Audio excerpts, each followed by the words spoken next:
जासूस टैक्सी वाला। पहाड़पुर नाम का एक छोटा सा गांव था जो शहर से बहुत दूर पहाड़ों में बसा था, जहां केवल 200 से 300 लोग ही रहते थे। पहाड़पुर के लोग एक दूजे के साथ बहुत प्यार से रहते थे और यहाँ का सारा कारोबार गांव के मुखिया विक्रम चाचा देखते थे।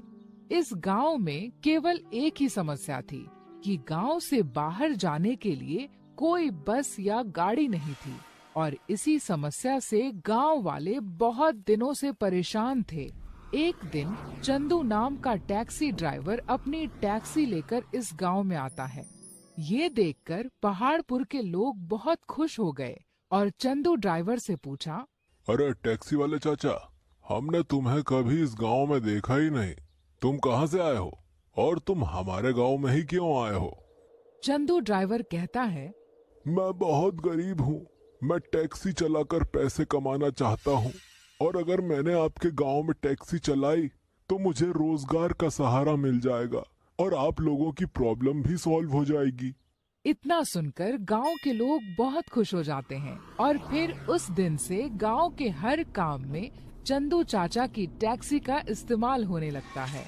कभी गांव के बुजुर्ग लोग दूसरे गांव जाने के लिए चंदू चाचा को बुलाते थे, तो कभी कभी गांव के छोटे बच्चे टैक्सी से पिकनिक मनाने जाते थे और इसकी वजह से चंदू चाचा को बहुत पैसे मिलने लगे थे।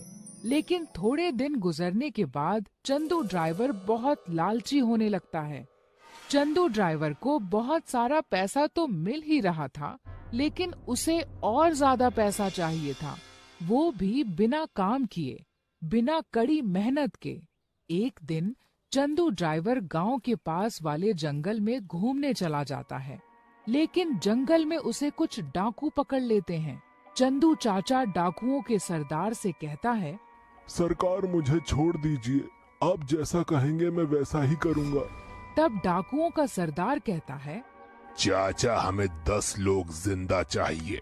अगर तुम हमें 10 लोग लाकर दोगे तो बदले में हम तुम्हें बहुत सारा खजाना और पैसे देंगे। लेकिन अगर तुमने हमें धोखा देने की कोशिश की या गांव छोड़कर भागने के बारे में सोचा तो हम तुम्हें कहीं से भी ढूंढकर मार देंगे। चंदू चाचा इतना सुनकर लालच में आ जाता है और गांव वालों के साथ जासूसी करने को तैयार हो जाता है।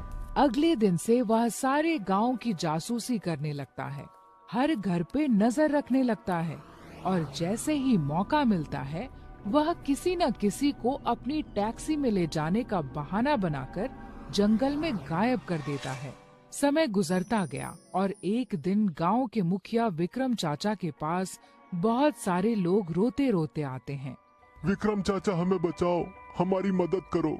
हमारे बहुत सारे रिश्तेदार इस चंदू टैक्सी वाले के साथ गए थे लेकिन वापस लौट कर नहीं आए, हमारी मदद करो।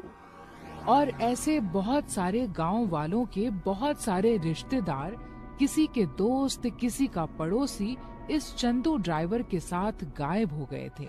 विक्रम चाचा कहते हैं, ऐसा कैसे हो सकता है? चलो हम उस चंदू ड्राइवर को देखते हैं और उन लोगों को ढूंढते हैं। लेकिन उसी समय चंदू अपनी टैक्सी लेकर वहां आता है और गांव वालों से कहता है, अरे सुनो जरा भाइयों, अगर किसी को भी मेरी टैक्सी की जरूरत पड़े तो मुझे बुला लेना, मैं 2 मिनट में आ जाऊंगा। और उसी समय चंदू चाचा के टैक्सी का दरवाजा थोड़ा टूटा हुआ था। यह देखकर गांव वाले डर जाते हैं और कहते हैं, अरे बाप रे, इसकी टैक्सी का दरवाजा टूटा हुआ है। जरूर ये चंदू हमारे गांव वालों के साथ कुछ गलत काम कर रहा है।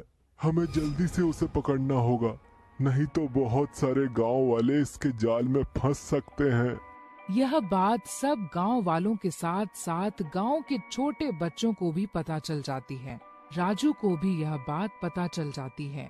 राजू गांव के मुखिया विक्रम चाचा का छोटा लड़का था और वह बहुत बहादुर, चतुर और होशियार था। ये बात वो जाकर अपने दोस्त सोनू और मोनू से भी बता देता है। राजू कहता है, अरे सोनू मोनू, क्या तुम्हें पता है वो हमारे गांव में नया टैक्सी वाला है ना, चंदू चाचा, वो हमारे गांव के लोगों को किडनैप कर रहा है। तब सोनू मोनू कहते हैं, अरे सब झूठ है राजू, वो चंदू चाचा बहुत अच्छे हैं। हम कुछ ही दिन पहले उनकी टैक्सी में बैठकर अपने मामा के गांव गए थे। लेकिन राजू सोनू और मोनू की बात नहीं मानता और कहता है, अरे सोनू मोनू, वो सब पुरानी बातें हैं। हमें अपने गांव वाले लोगों के लिए कुछ करना होगा। तब सोनू कहता है, राजू, तुम सुधरोगे नहीं। तुम हमेशा ऐसे ही लोगों के ऊपर शक करते रहते हो। कल हमारी स्कॉलरशिप का एग्जाम है और हमें पढ़ाई करनी है। कल हमें पास वाले शहर में जाना है एग्जाम के लिए। इतना कहकर सोनू मोनू वहाँ से चले जाते हैं। अगले दिन सोनू और मोनू के पिता गांव के मुखिया विक्रम चाचा के पास आकर रोने लगते हैं। विक्रम चाचा, हमारे बच्चे सोनू और मोनू उस चंदू टैक्सी वाले के साथ बैठकर अपना एग्जाम देने गए थे। वो अब तक वापस लौट कर नहीं आए। यह सुनकर राजू बहुत दुखी होता है और कहता है, मेरे दोस्तों को भी चंदू ने किडनैप कर लिया है।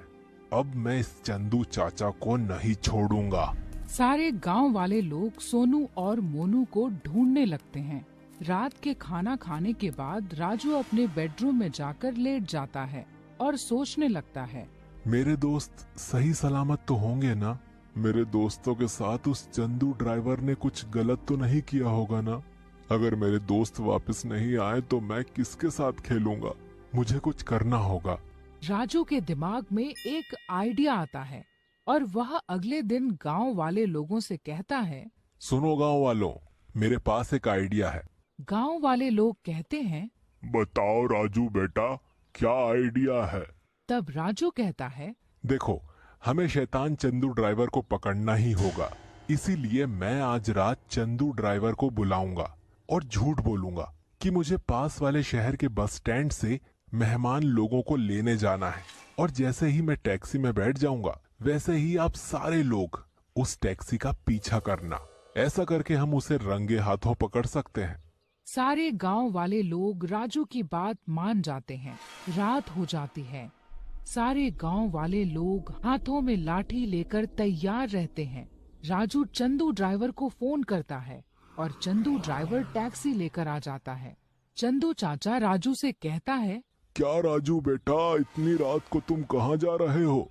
राजू कहता है, वो हमारे घर मेहमान आने वाले हैं ना, उन्हें पास वाले बस स्टैंड से लेने जाना है। राजू टैक्सी में बैठ जाता है। टैक्सी गांव से दूर चली जाती है। सब गांव वाले उस टैक्सी का पीछा करने लगते हैं और अचानक से चंदू टैक्सी को जोर का ब्रेक लगाता है और टैक्सी को जंगल की तरफ लेकर जाने लगता है। राजू कहता है, अरे चंदू चाचा, ये रास्ता तो जंगल की तरफ जाता है। आप मुझे कहाँ ले जा रहे हो? हमें तो शहर के बस स्टैंड जाना था। चंदू चाचा कहता है, अरे राजू, चुपचाप बैठा रह। अभी मैं जैसा बोलूँगा वैसा ही करना। अब तुझे बचाने कोई नहीं आएगा, समझा? गाड़ी एक घने जंगल में जाकर रुकती है। जंगल में बहुत घना अंधेरा होता है।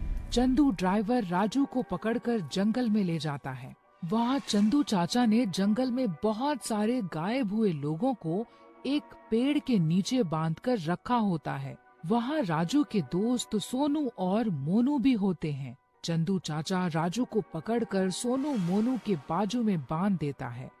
चलो बे, तुम तीनों बहुत अच्छे दोस्त हो ना, अब तीनों साथ में ही रहना। सोनू और मोनू राजू को देखकर बहुत डर जाते हैं और कहते हैं, अरे राजू, तुमने सच कहा था। ये चंदू बहुत बुरा आदमी है। राजू, हमें ऐसा कुछ आइडिया सुझाना होगा कि हम लोग यहाँ से आजाद हो सकें, वरना ये हमें मार देगा। राजू कहता है, सोनू मोनू, तुम बिल्कुल भी मत घबराओ। मैं जो कहता हूँ वो सुनो। मेरे साथ गांव वाले भी यहाँ पर आ रहे हैं। थोड़ी देर में वो जंगल आ जाएंगे और हम इसे पकड़ लेंगे। चंदू ड्राइवर पेड़ के नीचे खर्राटे लेते हुए सो जाता है। थोड़ी देर में सब गांव वाले आकर चंदू चाचा को पकड़ लेते हैं और उसकी बहुत पिटाई करते हैं और सोनू मोनू के साथ साथ सभी गांव वालों को छुड़ा देते हैं। इससे सीख मिलती है कि अच्छे कामों का फल हमेशा अच्छा होता है और बुरे कामों का फल हमेशा बुरा ही होता है। सब गांव वाले मिलकर चंदू ड्राइवर को पुलिस के हवाले कर देते हैं और राजू को गांव की तरफ से इनाम दिया